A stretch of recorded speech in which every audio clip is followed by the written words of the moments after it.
The Chancellor Rachel Reeves' decision to remove the inheritance tax-free status of pensions has come under fire from experts. Rachel Reeves' plan to introduce inheritance tax on pensions is unworkable, according to some experts. In her maiden budget, Reeves said any unused pension funds and death benefits will be subject to inheritance tax, IHT, unused pension funds and death benefits, which are often included in gold-plated final salary schemes, could be inherited by surviving relatives and were not subject to inheritance tax.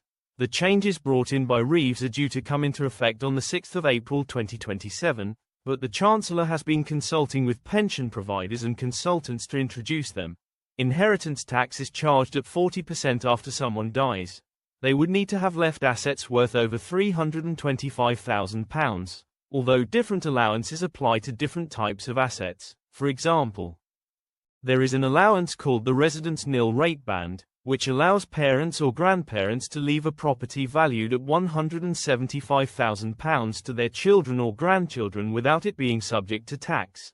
Experts say the UK's pension system has a huge legacy with many different types of occupational and personal pensions, so any tax changes must take into account the complex nature of these. There are also fears that more demands on the system could further exacerbate delays in the probate system. Kate Smith, head of pensions at Aegon, said the proposals were riddled with issues. She said, "We do not support unused pension and death benefits being shoehorned into the inheritance tax regime, as this is unworkable and riddled with issues.